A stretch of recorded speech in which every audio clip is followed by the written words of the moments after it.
ज्ञानाञ्जनशलाकया चक्षुरुन्मिलितं येन तस्मै श्रीगुरवे नमः। श्रीचैतन्यमनोभीष्टं स्थापितं येन भूतले स्वयं रूपा कदा मह्यं ददाति स्वपदान्तिकं। वन्देऽहं श्रीगुरो श्रीयुतापदकमलं श्रीगुरून् वैष्णवांश्च श्रीरूपं साग्रजातं सहगना रघुनाथान्वितं तं सजीवं साद्वैतं सावधूतं परिजनसहितं कृष्णचैतन्यदेवं श्रीराधाकृष्णपादान् सहगना ललिता श्रीविशाखान्वितांश्च।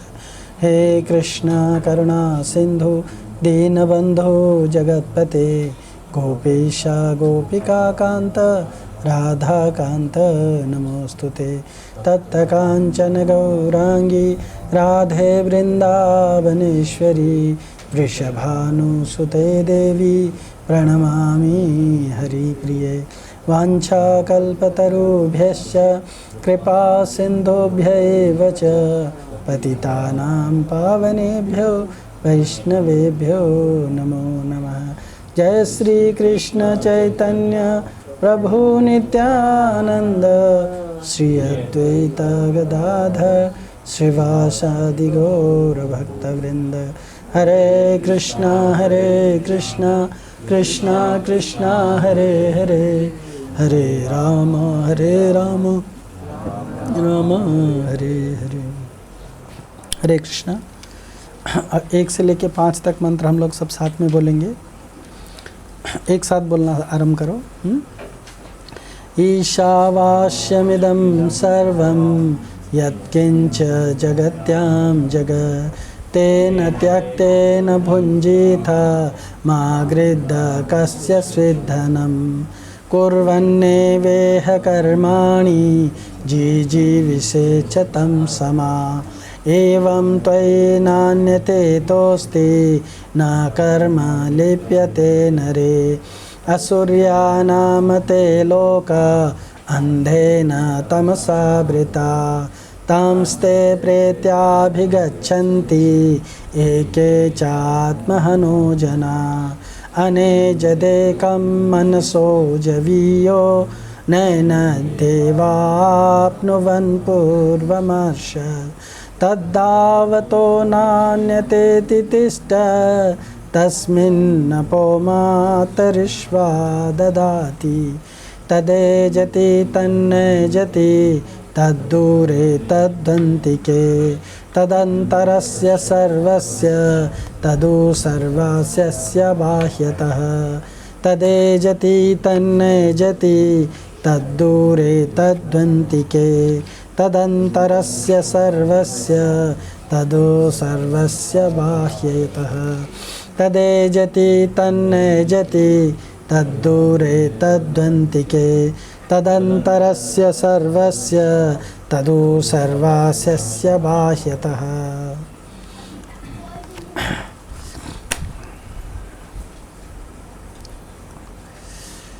अनुवाद। परमेश्वर चलता है और नहीं भी चलता है। वह बहुत दूर है लेकिन अत्यंत निकट भी है। वह सबके भीतर भी है फिर भी वह सबके बाहर है। तो ये 5वें मंत्र में भी बहुत महत्वपूर्ण बातें बताई गई हैं जो बहुत ही महत्वपूर्ण है हमको समझने के लिए। मंत्र 4 में शुरू की गई चर्चा को जारी रखते हुए बताया गया है कि भगवान के अचिंत्य और दिव्य गुण के कारण सांसारिक लोग उनको समझ पाना बड़ा असंभव हो जाता है। संसार के लिए लोग उनको समझ पाना मुश्किल हो जाता है। तो इस मंत्र में भी और भी भगवान के रोचक और सामान्य दृष्टि से भगवान के विरोधाभासी गुणों का वर्णन किया गया है जो इस तरह से है। हम लोगों ने लास्ट टाइम में भी भगवान के कुछ विरोधाभासी गुणों के बारे में चर्चा किए थे और वो विरोधाभासी गुण क्या थे कि भगवान जो है एक जगह पर स्थिर रहते हुए भी मन की गति से भी तेज दौड़ सकते हैं। इस मंत्र में वर्णन किया गया है कि भगवान चलते भी हैं और नहीं भी चलते हैं। वो बहुत दूर रहते हुए भी सबसे नज़दीक में है और प्रत्येक वस्तु के अंतर्गत पर सबके बाहर भी स्थित हैं। और ये 3 महत्वपूर्ण बातें बताई गई हैं। सो इस मंत्र के तात्पर्य में उपरोक्त जो बातें बताई गई हैं उसको सिद्ध करने के लिए श्रील प्रभुपाद जी इन विषयों पर चर्चा करते हैं। भगवान के परस्पर विरोधाभासी गुण, अचिंत्य शक्तियाँ भगवान की, और भगवान सगुण तथा निर्गुण दोनों में किस तरह से अपने आप को प्रकट करते हैं और भगवान की सर्वव्यापकता को प्रमाणित किया है। तो ये विशेष करके 4 प्रमुख बातों पर श्रील प्रभुपाद जी चर्चा करते हैं। सो इसमें दिखा रहे हैं कि भगवान के बारे में कि भगवान चलते भी हैं और नहीं भी चलते हैं। तो एक्चुअली हम लोगों के अनुभव में ऐसी चीज़ें हैं, जो वस्तु चलायमान है वो कभी भी एक जगह पर स्थिर नहीं रहेगी, है ना, है कि नहीं है। जो व्यक्ति के अंदर चलने की क्षमता है, जिस वस्तु के अंदर चलने की क्षमता है, वो एक जगह पर स्थिर नहीं रहेगी, वो कभी ना कभी कहीं ना कहीं जगह परिवर्तन करेगी। लेकिन जो दूसरी वस्तु हम अनुभव करते हैं कि जिस वस्तु के अंदर चलने की शक्ति नहीं है, वो चाहे कितना भी युग बीत जाए वहीं पड़ा रहेगा। You understand? ऐसे कौन कौन सी वस्तुएं हैं बताइए? पहाड़ है, पेड़ है ना, उसके अंदर चलने की शक्ति नहीं होती है। तालाब है, नदी है, चलने की शक्ति नहीं होती है। हाँ, वो जहाँ पे स्थिर है वही जगह पे रहेगा हमेशा। लेकिन जो चलायमान वस्तु है वो उस जगह पे हमेशा स्थिर नहीं रहेगी। तो भगवान में एक अलग चीज़ दिखता है। भगवान जो है वो एक ही जगह पर स्थिर भी है पर सब जगह चलता है। अपाणिपादो जवनो प्रगृहीता, हाँ, बिना पैरों के चलता है ईश्वर है ना, बिना हाथ के खाता है ना। आपने सुना है कि नहीं सुना है कभी? आप बिना हाथ के कभी किसी प्राणी को खाता हुआ देखें या कोई चीज़ को ग्रहित करता हुआ देखें? ऐसे आपके अनुभव में कोई वस्तु है? तो भगवान में ये विरोधाभासी गुण है, साथ ही साथ साइमल्टेनियसली प्रेजेंट है। और उसमें से एक गुण बताते हैं, तद एजति तन्नयजति।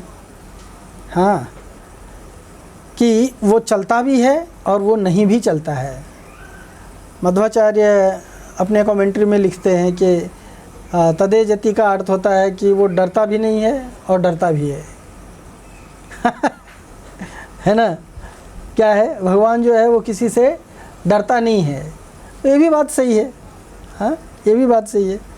पर बलदेव विद्याभूषण जी कहते हैं कि भगवान जो है वो चलते भी हैं और नहीं भी चलते हैं। तो जिस व्यक्ति के अंदर चलने का गुण है उसके अंदर नहीं चलने का गुण हो ही नहीं सकता।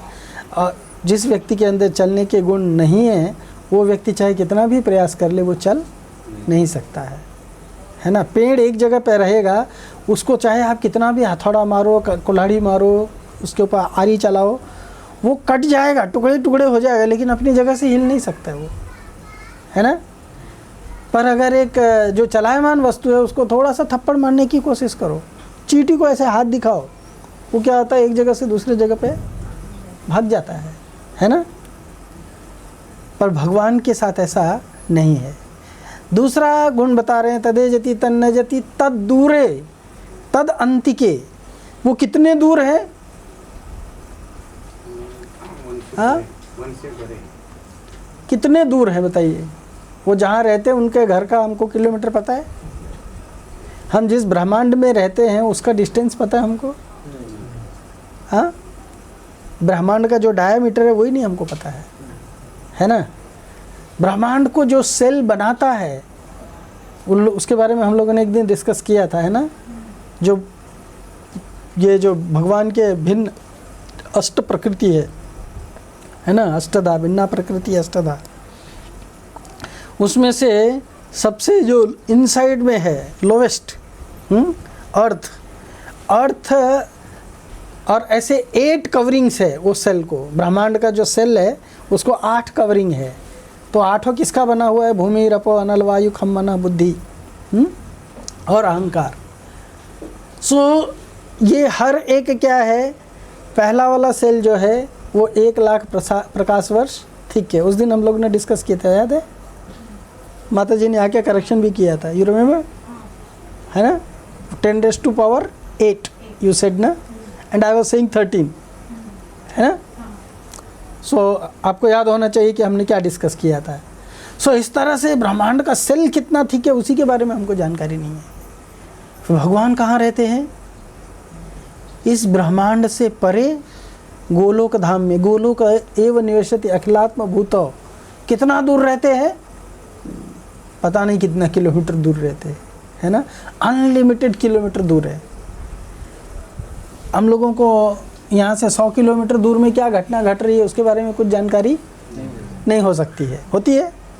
हम लोग भी भगवान के अंश है ना? कुछ लोग कहते हैं हम भगवान भी हैं, हाँ, लेकिन 100 किलोमीटर डिस्टेंस पे इस दीवार के बाहर कौन व्यक्ति बैठा उसी को नहीं जान पाते हैं, हाँ।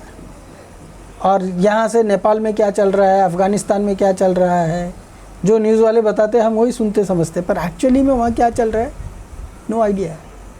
पर भगवान एक जगह पे बैठ करके संपूर्ण जगत में क्या चल रहा है हर चीज़ का नॉलेज है उनको।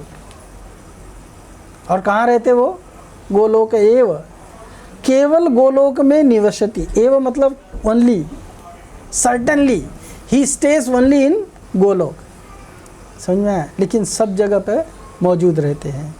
कैसे मौजूद रहते? उदाहरण दिया है, बहुत दूर होते हुए भी सबसे नज़दीक है। कितना नज़दीक है? वो जितना नज़दीक है जीवात्मा के उतना कोई भी नहीं है ना? यहाँ पे मैंने भागवतम का एक श्लोक कोट किया है, आपको याद होगा, देखिए 11.8.31। ये क्या श्लोक है? इसमें बताते हैं वो पिंगला का अनुभव है। पिंगला क्या कहती है भगवान के बारे में? संतं समीपे रमणं रतिप्रदं वित्तप्रदं नित्यमहं विहाय अकामदं दुःखभयादिशोक मोहप्रदतुच्छमहं भजेज्ञ। वो पिंगला अपने अनुभव में ये बताती है, संतम समीपे, भगवान कितने नज़दीक है? इतने नज़दीक है कि वो हमारे हृदय के अंदर ही विराजमान है। हमारे हृदय के बाहर थोड़ा दूर कोई लोग विराजमान होंगे, वह हार्ट में कौन विराजमान है? साक्षात कृष्ण है। लेकिन फिर भी हम मूर्ख हैं, वो कहती है, हाँ, कि हम उनको नोटिस नहीं कर पाते कि वो है। क्यों नहीं नोटिस कर पाते हैं? तुलसीदास जी एक बहुत बढ़िया भजन में लिखते हैं, पल में है सूझे नहीं लानत ऐसी जिंद, तुलसिया संसार को भयो मोतिया बिंद। क्या बताते हैं? कुछ समझ में आया? आपको तो पहले भी सुनाया हूँ, ये भूल चुके। तुलसिया संसार को कहते हैं तो, पल में है सूझे नहीं, अपने बगल में ही है, हमारी हृदय के अंदर ही है, एक क्षण भी नहीं लगेगा उसको मिलने के लिए। ऐसा भी नहीं है कि कहीं बाहर जाके ढूंढना है, हमारे अंदर ही रह रहा है, बगल में ही बैठा हुआ है। समान वृक्ष पुरुषो निमग्न, है ना? श्वेतश्वेतर उपनिषद में बताया गया ना कि एक ही वृक्ष के ऊपर दो चिड़िया बैठी हुई है, एक ही डाल पे बैठे हुए हैं। हाँ, ये शरीर एक डाल है ना, एक वृक्ष का एक डाल है, इसके ऊपर दो चिड़िया बैठे हुए हैं और उसमें से एक चिड़िया परमात्मा है और एक चिड़िया आत्मा है। इतना करीब है, लेकिन पल में है फिर भी सूझे नहीं, दिखता नहीं है। क्यों नहीं दिखता है? हाँ, अज्ञान का मोतियाबिंद हमारे ज्ञान की आंखों पे छा गया है। क्या हुआ है? कभी मोतियाबिंद हुआ है? किसी को नहीं हुआ है आप लोगों में से किसी को, इसलिए अनुभव नहीं होगा, है ना? जब किसी को मोतियाबिंद लग जाता है तो ऐसा लगता है कि आँख की पुतली के सामने एक पर्दा डाल दिया है। जब हम पर्दा डाल देते हैं तो पर्दे के पीछे वस्तु होती है लेकिन दिखती नहीं है ना? इसलिए घर में कुछ भी छुपाने के लिए लोग क्या करते हैं? पर्दा डाल देते हैं ना। हाँ, उसी तरह से हमारे ज्ञान के पर्दे के ऊपर, ज्ञान की जो आँखें हैं उसके ऊपर अज्ञान का पर्दा गिर गया है। इसीलिए बगल में ही है लेकिन हमको दिख नहीं रहा है। क्यों नहीं? क्योंकि मोतियाबिंद हो गया है। और जब किसी को मोतियाबिंद हो जाता है तो उसको अपना हाथ भी नहीं दिखता है, कुछ भी नहीं दिखता है। अभी देखो मैं ये उठा के देख लगा रहा था, है ना, एक वायर को घुसाने के लिए मुझे चश्मा निकाल के देखना पड़ा कि चलो, क्यों? क्योंकि ठीक से अभी नज़दीक की वस्तु जो है या दूर की वस्तु, नज़दीक की वस्तु ठीक से दिखती नहीं है, इसलिए अभी पढ़ने के लिए हमको चश्मा लगाना पड़ता है ना। क्यों? क्योंकि अभी आँखें कमज़ोर होती जा रही है। उसी तरह से जब अज्ञान का पर्दा आँखों पे पड़ जाता है तो कुछ भी दिखाई नहीं देता है। तो वो पिंगला अपना अनुभव बता रही है। सो इसीलिए भगवान जो है बहुत नज़दीक है, फिर भी हमको दिखता नहीं है। तद दूरे तद अंतिके, सबसे नज़दीक है और सबसे दूर भी है। कितना दूर है? इतना दूर है कि वहाँ हम मन के गति से भी चलें तो भी हम उस तक पहुँच नहीं सकते हैं, है ना। हम मन की गति दौड़ा करके कलकत्ता पहुँच सकते हैं, जालंधर पहुँच सकते हैं, पंजाब पहुँच सकते हैं। आप कहाँ के रहने वाले? दिल्ली पहुँच सकते हैं, आपके घर में जा सकते हो, लेकिन क्या गोलोक में जा सकते हो मन से? हाँ, नहीं जा सकते हैं, है ना। और कहा जाता है कि जो जगह हमने देखा है वहाँ पे जाना मन से बहुत आसान होता है, जो जगह नहीं देखी है वहाँ मन से जाना कठिन होता है। तो हम लोग पहले गोलोक के निवासी थे, पर अभी वहाँ नहीं पहुँच सकते मन की गति से भी। क्यों? अज्ञान, भूल गए। जो चीज़ देखा था वो भूल गए। सो सबसे नज़दीक है लेकिन सबसे दूर भी है। तो किसके लिए नज़दीक है और किसके लिए दूर है? हाँ, कैसे? हाँ, जो भगवान का सेवा में लगा हुआ है उसके लिए भगवान सर्वत्र विद्यमान है। आप लोग हर रोज़ नरसिंह प्रेयर गाते हैं? नरसिंह प्रेयर में क्या गाते हैं? हाँ, वेरी गुड। यतो यामी ततो नरसिंह। जहाँ जहाँ जाओ हर जगह नरसिंह देव मौजूद हैं। अभी भक्त प्रहलाद को नरसिंह देव जो है हर जगह दिख रहे। कहाँ है नरसिंह देव? सब जगह है। और उसके पिता हिरण्यकशिपु को कई सालों से ढूंढ रहा है। जब से उसके भाई को मार दिया विष्णु ने, तब से ढूंढ रहा है, लेकिन उसको कहीं भी नहीं दिखते थे। और हिरण्यकशिपु के बेटे को, वही उसके बेटे को सर्वत्र दिख रहे हैं। ये खंबे में भी है, हाँ ये खंबे में भी है। और भगवान खंबे से क्यों प्रकट हुए? ये नहीं कि हिरण्यकशिपु की इच्छा थी कि भगवान खंबे से प्रकट हो जाए, या भगवान को कुछ स्टंटबाजी करना था कि चलो मैं खंबे से भी निकल सकता हूँ। किसके लिए प्रकट हुए थे? हाँ, सत्यम विधातुम निज भृत्य भाषितम। अपने भक्त प्रहलाद की वचन को सत्य करने के लिए, क्योंकि प्रहलाद ने कहा था कि खंबे में भी है, तो भगवान क्या हो गए? खंबे सभायाम नाननम न मानुसम। हाँ, ऐसा स्वरूप धारण करके आए। ऐसा नहीं लग रहा था कि वो मृग है या मानुष है, हाँ मनुष्य है कि जानवर है, मानो नहीं, दोनों का कंबाइंड फॉर्म लेकर के आ गए। खंबे से बाहर आ गए। किसके लिए? सिर्फ एक चीज़ को सत्य करने के लिए, निज भृत्य भाषितम। अपने भक्त की वचन को सत्य करने के लिए भगवान जो है खंबे से निकल करके बाहर आ गए। तो चूंकि खंबे में थे क्या वो पहले से? नहीं थे। ये तो हम ही तो नरसिंह का मतलब थे, पहले से थे, हैं, सर्वत्र हैं, इसलिए उनका नाम है विष्णु, है ना। तो आप कैसे बोल दिए नहीं थे? अज्ञान के कारण, है ना। सो भगवान सबसे नज़दीक है, लेकिन जो उनको नहीं देखना चाहता है उसको वो दिखते नहीं है। ये यथा माम प्रपद्यन्ते ताम तथैव भजाम्यहम्। जो मेरे पास में जैसा भाव लेकर के आता है उसके साथ में उसी तरह से प्रत्युत्तर देता हूँ। तो अगर कोई सोचेगा कि भगवान इसमें नहीं है तो भगवान उसमें दिखेंगे नहीं उसको। और जो भगवान को वहाँ खोजना चाहता है तो उसको वहाँ पे भी भगवान मिल सकते हैं। वो मृगा के बारे में लिखते हैं, है ना, कि कस्तूरी कुंडल बसे मृग ढूंढे बन माही, है ना। मृगा के नाभि में ही कस्तूरी बसती है, वहाँ से ही उसको स्मेल आता है, समझ में आया ना। लेकिन वो इतना मूर्ख है कि उसको ये नहीं मालूम कि कस्तूरी उसके शरीर से ही प्रकट हो रही है। हाँ, और वो क्या करता है, पूरा जंगल ढूंढता फिरता है कहाँ से ये स्मेल आ रहा है, कहाँ से स्मेल आ रहा है, पूरा जंगल ढूंढते बिठता है और थक करके मर जाता है, लेकिन उसको कस्तूरी कहाँ से आता है उसको समझ में नहीं आता है। उसी तरह से कहते ऐसे घट घट राम है दुनिया जानत ना।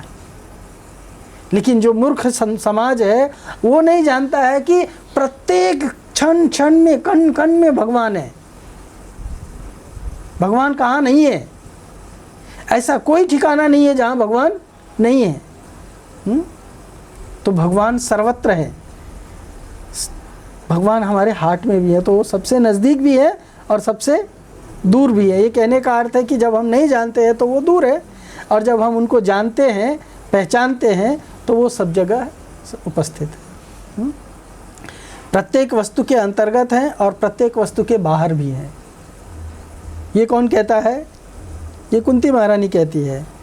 नमस्ये पुरुषंत्वा आद्यम ईश्वरम प्रकृते परम अलक्ष्यम सर्वभूतानाम अंतर्बहिरवस्थितम। वो भगवान को नमस्कार करते हुए कुंती महारानी कहती है कि हे आद्य ईश्वर, हाँ, प्रकृते परम, इस प्रकृति के सृष्टि करने वाले परमात्मा, अलक्ष्यम सर्वभूतानाम, आत्माएं जानती नहीं है, जीव जो है उससे अलक्ष्य रह करके, लक्ष्य का मतलब होता है देखना, अलक्ष्य मतलब उससे अगोचर, उसको न देख करके प्रत्येक हृदय में, प्रत्येक जीवात्मा के साथ में, उसके शरीर में अंतर और बाहर दोनों में ही स्थित है। बाहर किस रूप में है और अंतर किस रूप में है? अंतर में परमात्मा के रूप में है और बाहर प्रकृति के रूप में है। ये शरीर कौन है, किसका अंश है? ये भूमि रपो अनल वायु खम मना बुद्धि, ये सब किसका अंश है? भगवान का है। तो ये शरीर किससे बना हुआ है? ऑब्वियसली, क्योंकि भगवान का ही ये सब अंश है ना। सो भगवान से बना हुआ, इसलिए भगवान सबके अंदर भी है और सबके बाहर भी है। हमारा शरीर भी उनकी कृपा से है, हमारी आत्मा भी भगवान का ही अंश है, शरीर भी भगवान का ही अंश है। तो जो कुछ भी है भगवान अंतर बहिर सब तरफ उपस्थित है ना। सो इस मंत्र को समझाने के लिए प्रभुपाद जी ये जो 3 तत्व बताया गया है, चलते भी हैं और नहीं चलते हैं, बहुत दूर होते हुए भी सबसे नज़दीक है, प्रत्येक वस्तु के अंतर्गत भी हैं और प्रत्येक वस्तु के बाहर भी हैं, इस बात को सिद्ध करने के लिए प्रभुपाद जी ये 4 विषय के ऊपर चर्चा करते हैं। भगवान के परस्पर विरोधाभासी गुण, भगवान की अचिंत्य शक्तियाँ, और भगवान सगुण और निर्गुण दोनों रूप में किस तरह से प्रेजेंट रहते हैं, और भगवान की सर्वव्यापकता, यानी भगवान किस तरह से संपूर्ण विश्व में व्याप्त हैं, इसके बारे में चर्चा करते हैं प्रभुपाद जी। जो विषय या वस्तु किसी भी प्रकार के वाद विवाद, तर्क कुतर्क या चिंतन मंथन के द्वारा ग्राह्य करना संभव न हो, उसे अचिंत्य कहा जाता है। तो यहाँ पे प्रभुपाद जी भगवान के अचिंत्य शक्तियों का चर्चा करते हैं पैराग्राफ 1 में। तो सबसे पहले ये समझना आवश्यक है कि अचिंत्य किसको कहा जाता है। शब्द तो है यहाँ पे अचिंत्य शक्तियाँ, कल भी बताया था, पिछले हफ्ते में भी बताया था मैंने अचिंत्य के बारे में। रिमेंबर एनीबॉडी, याद है क्या बताया था? यही डेफिनेशन दिया था, इधर है जो, देखिए इसको दिखेगा आपको। अचिंत्य खलु ए भावा नताम तर्के न योजयेत। अचिंत्य किसको कहा जाता है? अचिंत्य वो वस्तु है, चिंत्य का मतलब होता है जिसको हम सोच सकते हैं, कंसीव कर सकते हैं, समझ सकते हैं। लेकिन अचिंत्य वो वस्तु है जिसको हम सोच नहीं सकते, समझ नहीं सकते, उसको हम कंसीव नहीं कर सकते हैं। हाँ, उस वस्तु को क्या कहते हैं? अचिंत्य कहा जाता है। तो खलु ए भावा न ताम तर्के न योजित, तर्क के द्वारा या किसी भी प्रकार के से हम अचिंत्य को स्थापित नहीं कर सकते, उसको अचिंत्य कहा जाता है। यानी किसी भी प्रकार का वाद विवाद, तर्क कुतर्क या चिंतन मंथन। वाद विवाद किसको कहते हैं? डिस्कशन, जैसे कुछ लोग होते हैं ना, कोई विषय को लेकर के आपस में डिस्कशन करना शुरू कर देते हैं, है ना, तो उसको अचिंत्य कहा गया है। वाद विवाद के द्वारा तर्क कुतर्क, यानी तर्क मतलब एक व्यक्ति अपना सिद्धांत देता है, दूसरा उसको सिद्धांत को काटता है, तो तर्क कुतर्क कहा जाता है। चिंतन मंथन, कितना भी मन में जोर डाल दो फिर भी ऐसे वस्तु को समझ पाना या ग्राह्य कर पाना जब संभव न हो, तब उसको क्या कहा जाता है? अचिंत्य कहा जाता है। ये अचिंत्य की परिभाषा पहली लाइन में दिया हुआ है। तो भगवान का जन्म, भगवान का कर्म और सब इत्यादि सब दिव्य और अचिंत्य है। सांसारिक बुद्धि से उनको समझना बड़ा कठिन है। इसे समझने के लिए श्रील कविराज गोस्वामी चैतन्य चरितामृत में एक दृष्टांत का उल्लेख करते हैं। वो बताते हैं कि अचिंत्य को कैसे समझा जाए। हरि बोल। अचिंत्य को कैसे समझा जाए वो समझाते हैं। हाँ, तो यहाँ पे बताते हैं एक उदाहरण दे करके, तथापि अचिंत्य शक्ति है अविकारी, प्राकृत चिंतामणिता है दृष्टांत ये धारी। अचिंत्य को समझ पाना बड़ा कठिन है, फिर भी जो विद्वान लोग हैं, जैसे कविराज गोस्वामी भक्त हैं और विद्वान हैं, तो वो उसको एक उदाहरण दे करके समझाने की कोशिश कर रहे हैं। सो क्या कहते हैं? नाना रत्न राशि है चिंतामणि है ते, तथापि यह मणि रहे स्वरूपे अविकृते। चिंतामणि किसको कहते हैं?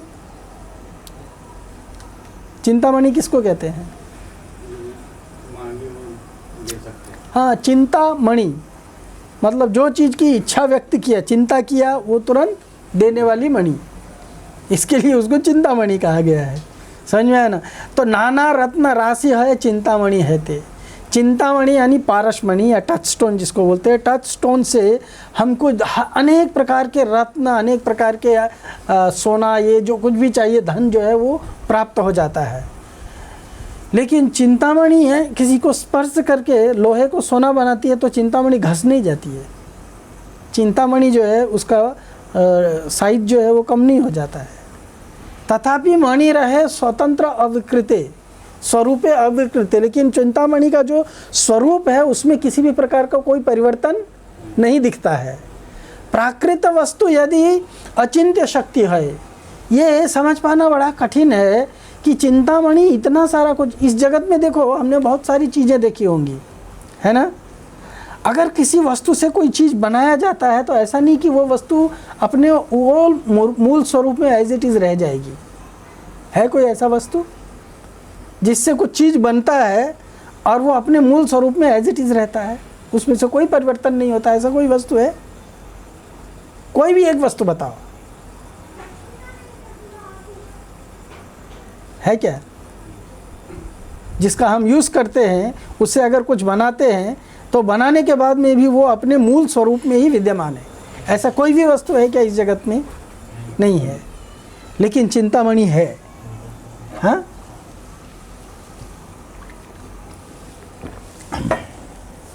चिंतामणि एक ऐसी वस्तु है। तो कहते हैं कि इस जगत में प्राकृत वस्तु चिंतामणि के अगर ऐसा गुण है तो ईश्वर में अगर अचिंत्य शक्ति है तो इसमें आश्चर्य की क्या बात है? समझ में आया ना? तो जैसे चिंतामणि अप्राकृतिक रहती है, उसी तरह से भगवान जो है उनके अंदर भी अचिंत्य गुण है। चिंतामणि के अंदर एक ही अचिंत्य गुण है, लेकिन भगवान में अनलिमिटेड अचिंत्य गुण है। उस दिन मैंने बताया था श्वेता तपत्र व्यजन उपस्कृत, याद आया? क्या बताया था? अर्को उड़ूक चाप विद्युत, वो बताया था ना, घनो यथा अर्को उड़ूप चाप विद्युत। भगवान जब जा रहे हैं, हाँ, व्यजन उपस्कृत, उनको चामर ढल रहा है, सीतात पत्र लगाया हुआ है ना, वनमालया बभव, वो शरीर में वनमाला पहने, पीताम्बरी पहने हैं, वो सब ऐसे कैसे लगता है कि भगवान रूपी घन श्याम के ऊपर, श्यामल घन के ऊपर, श्यामल मतलब काले आकाश के ऊपर क्या है? एक साथ सूर्य, चंद्र, बिजली और चाप, इंद्रधनुष, ये सब एक साथ उगे हुए हैं। ये विरोधाभासी बताया था ना। तो किस लिए भगवान के ये विरोधाभासी गुण बताए गए हैं? भगवान के ये विरोधाभासी गुण इसलिए बताए जाते हैं, इससे भगवान की भगवत्ता स्थापित होती है। भगवान एक ऐसी वस्तु है या भगवान एक ऐसे व्यक्ति हैं जिनके लिए कुछ भी असंभव नहीं है। समझ में ना? भगवान एक ऐसे व्यक्ति हैं जिनके लिए कुछ भी इस जगत में असंभव नहीं है। तो इसीलिए ये प्राकृत चिंतामणि वस्तु कह रहे हैं कि ये चिंतामणि पत्थर में एक ऐसा गुण होता है कि जो दूसरों को सोना बना दे, चाहे अनेक प्रकार की धनराशि बना दे किसी चीज़ को, लेकिन उसके अंदर किसी भी प्रकार का कोई चेंजेस नहीं होता है। उसी तरह से भगवान के अंदर ऐसे अनेक अचिंत्य गुण हैं, भगवान जो चाहे वो कर सकते हैं। पराशर शक्तिर विविधय व श्रूयते स्वभाव की ज्ञान बल क्रिया च। भगवान सिर्फ सोचते मात्र हैं तो चीज़ें संपन्न होती हैं। भगवान अपने आप को अनेक रूपों में विभक्त करते हैं, फिर भी भगवान एज इट इज़ हैं। कितने लिविंग एंटिटी हैं इस जगत में, काउंट कर सकते हैं हम लोग? कितने जीवात्मा होंगे बताइए? और एक एक जीवात्मा का साइज कितना है प्रभु जी? जीवात्मा का साइज? हाँ, आपको बहुत बार बता चुका, इसलिए पूछता हूँ। सतचित आनंद साइज पूछ रहा हूँ। तो बाल के अग्रभाग के 1000 में 1000 में 10,000। हाँ, तो अगर ऐसे इतना माइन्यूट चीज़ भी है, लेकिन अगर वो करोड़ों की संख्या में एक जगह जमा होएगा, हाँ, तो फिर उसको कुछ दिखेगा, मालूम होएगा कि नहीं होएगा? भले ही इतना छोटा है, लेकिन अगर अनलिमिटेड अरबों लाखों अरबों की संख्या में अगर एक ही जगह पे जमा हो जाएगा, तो भले एक एक छोटा छोटा बिंदु अगर जमा किया आपने, इतना बिंदु, तो इतना बड़ा पहाड़ दिखेगा। दिखेगा कि नहीं दिखेगा? हाँ, तो ऐसे जीवात्माएं कितनी है? अनगिनत हैं, अनंत कोटि जीवात्माएं हैं, है ना, जिनका कोई अंत नहीं है। ये सारी जीवात्माएं किसमें से निकली हैं? भगवान से निकली है। ये प्रकृति के रूप में, भिन्ना प्रकृति के रूप में, ये इतनी बड़ी भूमि है, इतना समुद्र भर के जल है, कितनी हवा है, ये सब भगवान से प्रकट हुआ है ना। तो अगर ये सब वॉल्यूम भगवान से माइनस कर देंगे तो क्या होएगा? भगवान साइज कम हो जाना चाहिए। हो जाना चाहिए कि नहीं हो जाना चाहिए? पर भगवान का अचिंत्य गुण किसमें बताया? पहले ही श्लोक में बता दिया है। ओम पूर्णमदः पूर्णमिदं पूर्णात् पूर्णमुदच्यते पूर्णस्य पूर्णमादाय पूर्णमेवा अवशिष्यते। ऐसा कौन है बताइए जो अनलिमिटेड है? चाहे तो विभू से विभू हो सकता है, उससे बड़ा इस जगत में कोई भी नहीं है। इनफैक्ट सब कुछ इस जगत में बड़े से बड़ा वस्तु भी उसी के अंदर है, और सबसे सूक्ष्म से सूक्ष्म भी है। इतना सूक्ष्म है कि हम उसको देख नहीं सकते। एक बैक्टीरिया के अंदर भी वो प्रविष्ट है, समझे? एक जो माइक्रोस्कोप से हम देखते हैं ना, उसके अंदर भी वो प्रविष्ट है। इतना सूक्ष्म बन सकता है वो, और इतना विभू बन सकता है कि हम उसको हमारे आंखों के दायरे में नहीं ला सकते। इसीलिए भगवान क्या है? अचिंत्य है। तो ये अचिंत्य शब्द की व्याख्या हुई। श्रील प्रभुपाद जी आकाश में स्थित सूर्य का उदाहरण देते हैं और बताते हैं कि यह हमेशा हमारे सिर के ऊपर दिखाई देता है। यह हमेशा हमारे सिर के ऊपर दिखाई देता है, फिर भी हम जहाँ कहीं भी जाते हैं वह हमें चलता हुआ भी दिखाई देता है। ये एक अचिंत्य कैसे हुआ? देखिए, आप कितने स्पीड से जाते हैं ट्रेन में या हवाई जहाज में? जाते हैं, लेकिन आप जाते हैं तो आपके ऊपर सूर्य दिखता है सिर के ऊपर। प्रभुपाद जी यहाँ पे एक एग्जांपल देते हैं कि मेरा छोटा बेटा था, मैं उसको हाथ पकड़ करके लेके जा रहा था, तो वो बोला कि पापा सूर्य भी हमारे साथ साथ चल रहा है ना। ये एग्जांपल दिया ना प्रभुपाद ने। तो सूर्य हमको साथ साथ चलता हुआ क्यों प्रतीत होता है? हम चाहे कितना भी स्पीड से जाएं, इसलिए मैंने यहाँ पे ट्रेन दिया है, आप देखो। हाँ, ये ट्रेन से हम कितना स्पीड से जाएं, लेकिन लगता है कि सूरज भी हमारे साथ साथ चलता है। कभी आप देखें हैं सूर्य और चंद्रमा को ट्रेन में चलते हुए? देखें हैं सूर्य और चंद्रमा को, या गाड़ी में, कार में चलते हुए? हमको लगता है जितनी गति से हम जा रहे हैं उतनी गति से वो भी जा रहा है, पर एक्चुअली वो उस गति से जाता है क्या? वो एक जगह पर स्थिर है। पर हम ब्रह्मांड में कहीं भी चले जाएं, हर जगह से हमको वो हमारे सिर पे ही दिखेगा। कहीं भी चले जाओ, ऐसा नहीं है कि अब एंगल बदल गया उसका, हर जगह से हमको क्या दिखेगा, हमारे सिर पर ही दिखेगा। उसी तरह से भगवान जो है वो अपने धाम में स्थित हैं, लेकिन सर्वत्र हमको विद्यमान दिखते हैं। सूर्य जो है संपूर्ण जगत में किस रूप में विद्यमान दिखता है? सूर्य अपने प्रकाश के रूप में सर्वत्र दिखता है। ऐसे वो अपने एक, जहाँ उसका सूर्य लोक है वहाँ पे वो स्थिर है, लेकिन प्रकाश के माध्यम से संपूर्ण विश्व में व्याप्त है। उसी तरह से भगवान भी इस जगत में सर्वत्र दिखाई देते हैं, और सर्वत्र एक जगह पर विद्यमान रहते हुए भी सर्वत्र दिखाई देते हैं। ये जिस तरह से अचिंत्य है, प्रभुपाद जी यहाँ ये जो सूर्य का उदाहरण देते हैं कि सूर्य हमेशा हमारे सिर के ऊपर ही दिखाई देता है, फिर भी हम जहाँ भी जाते हैं वह हमको चलता हुआ भी दिखाई देता है, ये अचिंत्य है। हमारे साथ साथ चलता हुआ भी दिखता है और हमारे सिर के ऊपर स्थिर भी दिखता है। ये अचिंत्य का उदाहरण है। लो, ये सूर्य सचमुच चल रहा है।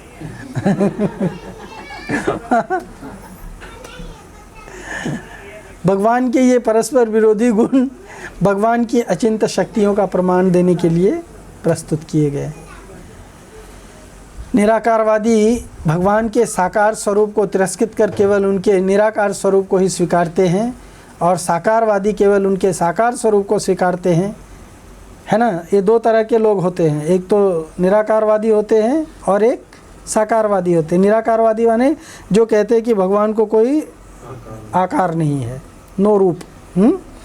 और जो भगवान के स्वरूप को मानते हैं वो कहते हैं कि भगवान जो है वो निराकार नहीं हो सकता है। लेकिन भगवान क्या है? दोनों हैं।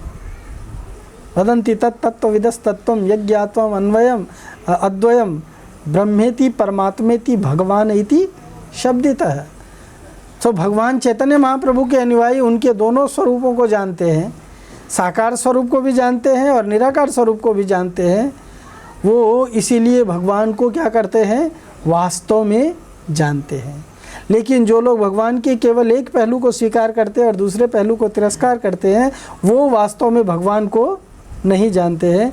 ये प्रभुपाद जी इस पैराग्राफ में बताए, पैराग्राफ 1 में। भगवान की अचिंत्य शक्तियाँ, इसके बारे में प्रभुपाद जी चर्चा करते हुए बताते हैं कि इस विषय की वैदिक साहित्यों में विस्तार से आलोचना की गई है। उदाहरण के लिए कहा जाता है कि भगवान के हाथ नहीं है, पैर नहीं है, फिर भी जो कुछ निवेदन करो उसे स्वीकार करता है। अपाणिपादः जवनो गृहीता।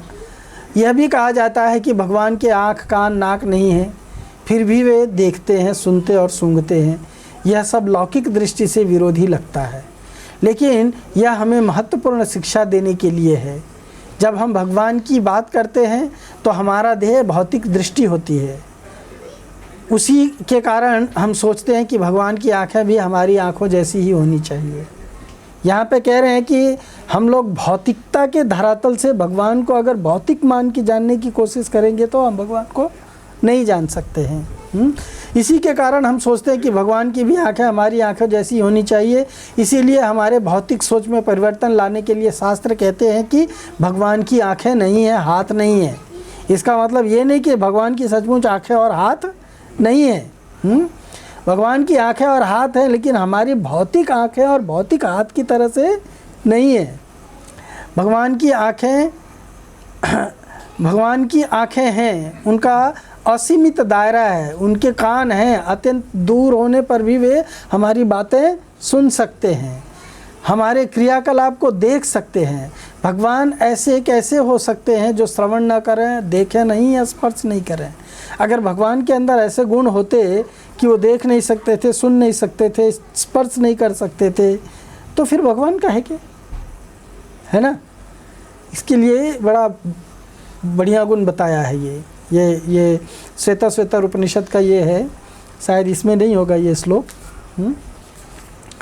पर आप इसी श्लोक से प्रभुपाद जी कह रहे हैं, अपाणिपादो जवनो गृहीता पश्येति अचक्षुः शृणोति अकर्णः सवेत्ति वेद्यम न च तस्य वेत्या तमाहुगर्यम पुरुषम पुराणम।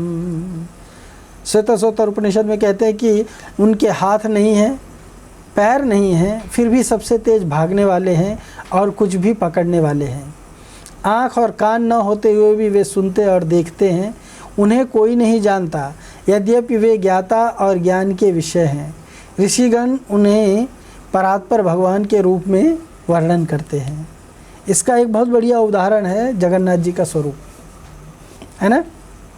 जगन्नाथ जी का स्वरूप देखो, अगर जगन्नाथ जी के स्वरूप को देखो तो ये सेम चीज़ दिखता है। अपाणी पादो, पैर नहीं दिखता उनका, है ना, हाथ भी नहीं है, लेकिन 6 बार भोजन करते हैं। हाँ, कितने टाइम खाते हैं दिन में?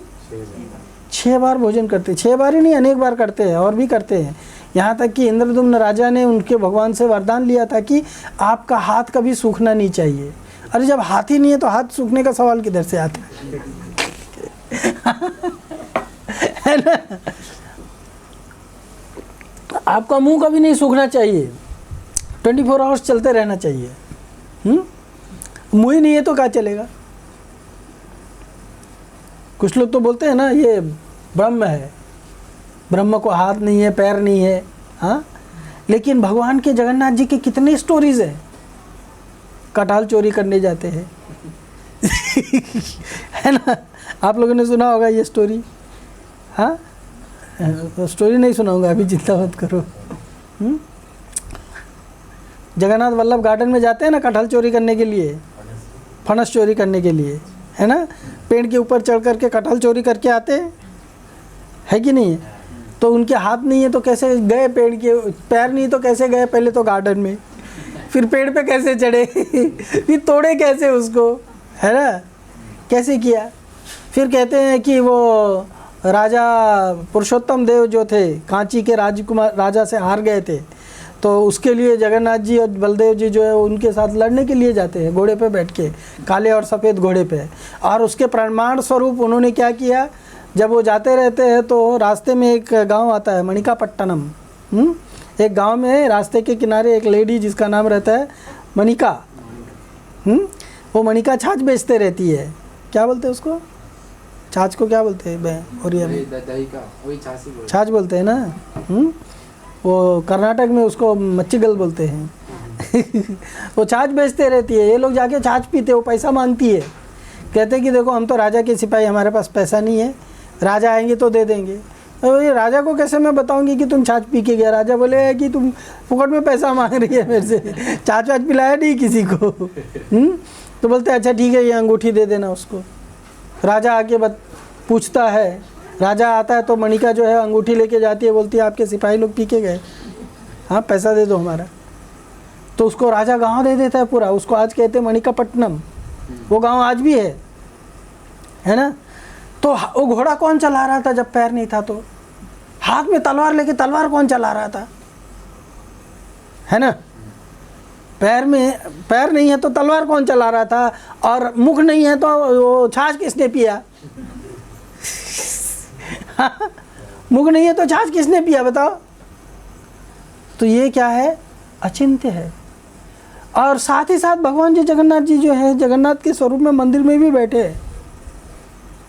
ये पूरा दुनिया घूम भी रहे हैं और साथ ही साथ क्या है, मंदिर में भी बैठे हैं। किसके रूप में?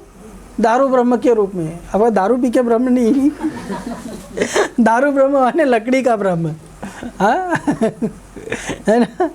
लकड़ी के विग्रह के रूप में भगवान जो है अपने मंदिर में विराजमान है।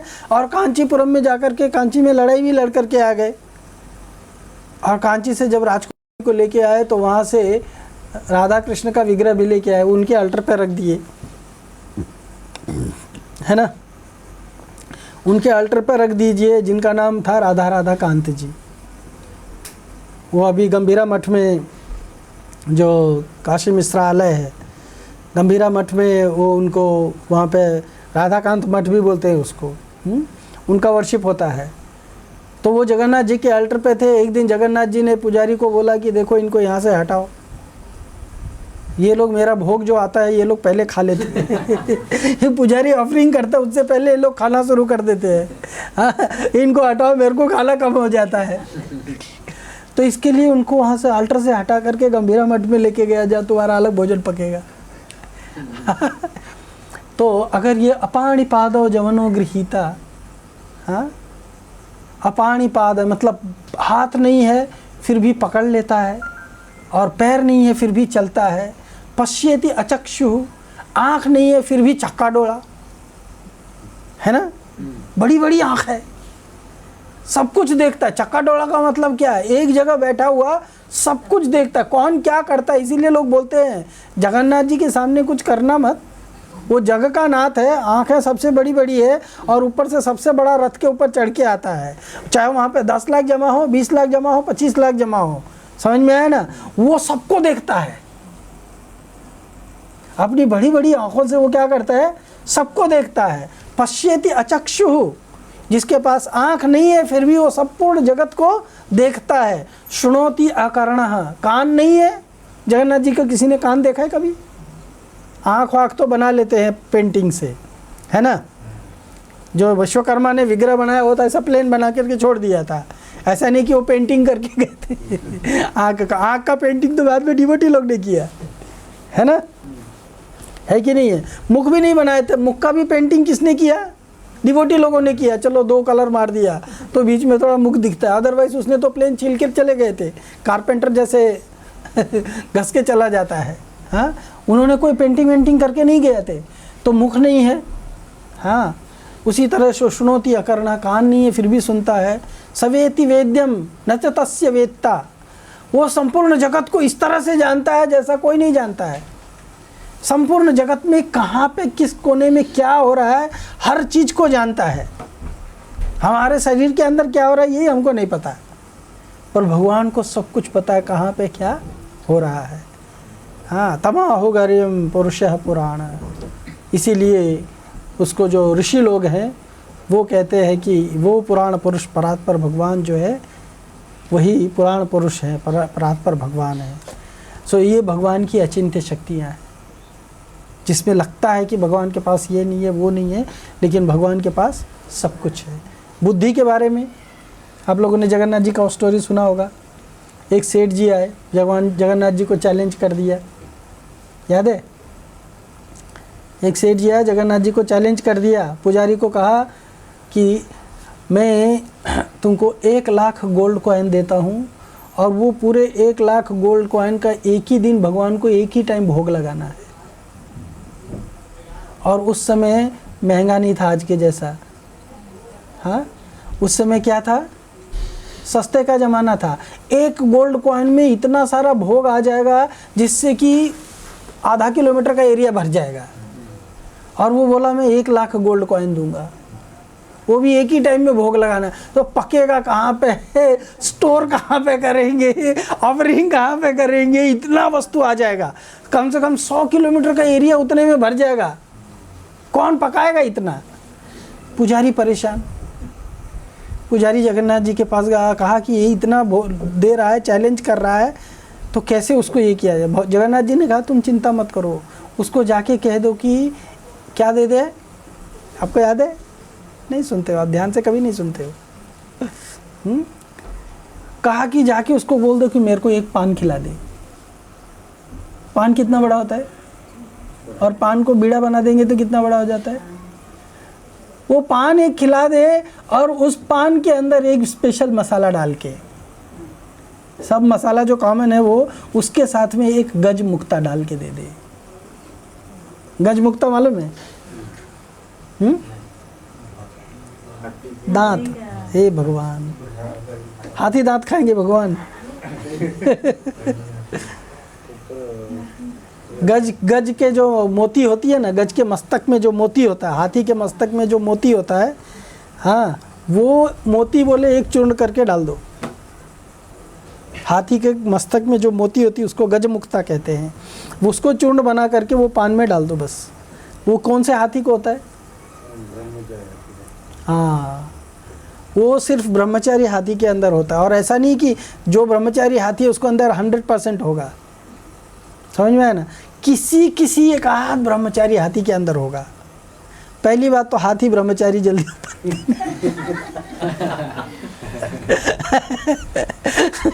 पहली बात तो हाथी लोग जल्दी ब्रह्मचारी बनते नहीं है। हाँ, दूसरे हजारों लाखों ब्रह्मचारी हाथी में से किसी एक हाथी के अंदर वो गजमुक्ता होता है।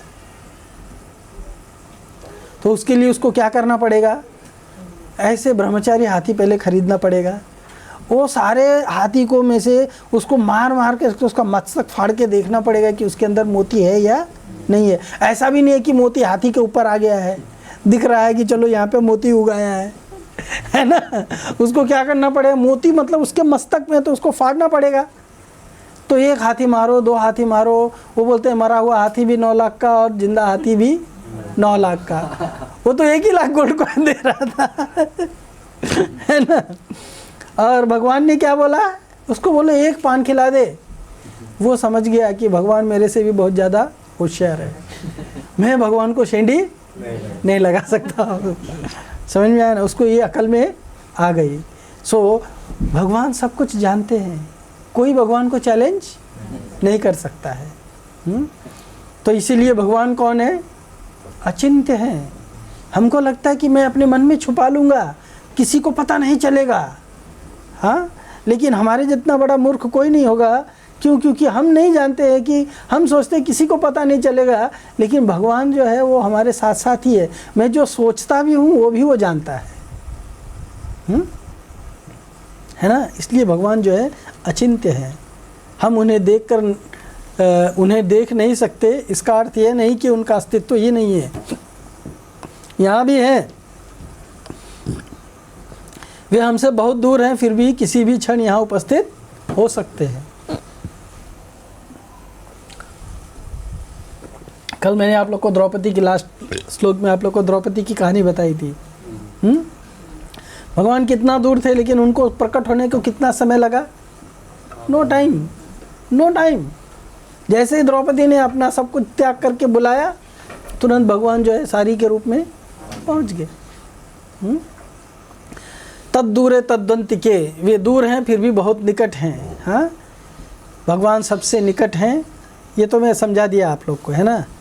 और बहुत दूर हैं, ये ब्रह्म संहिता का श्लोक है। पंथाष्टकोटि शतवत्सर संप्रगम्यो वायोरथापि मुनसो मुनिपुंगवानां सोप्यस्ति प्रपदसिन्म्य विचिन्त्य तत्त्वे गोविंदमादि पुरुषम तमहं भजामि। पंथास्तु कोटि शतवत्सर, शतवत्सर मतलब, वत्सर मतलब होता है साल। शतवत्सर मतलब 100 साल। समझ में आया ना। तो पंथास्तु कोटि शतवत्सर, करोड़ 100 साल मतलब 100 करोड़ ईयर्स। अगर हम मन की गति से भी चलें तो भी भगवान को पकड़ पाना बड़ा कठिन है, जान पाना बड़ा कठिन है। वायोरथापि मनसो, हाँ, मुनि लोग जो हैं या बड़े बड़े विद्वान, पुंगवा मतलब विद्वान लोग होते हैं, ज्ञानी लोग। तो मुनि पुंगवाना, मुनि और विद्वान लोग अपने मन की गति से भी, वायु की गति से भी अगर सैकड़ों करोड़ों वर्षों तक चलते रहें, फिर भी भगवान को जान पाना उनके लिए कठिन है। आप लोगों ने सुना होगा रसखान का वो कविता, रसखान जी लिखते हैं ना, हाँ, शेष गणेश दिनेश महेश सुरेश ही जाहि निरंतर गावे, जाहि अनाति अनंत अखंड अभेद सुभेद बतावे।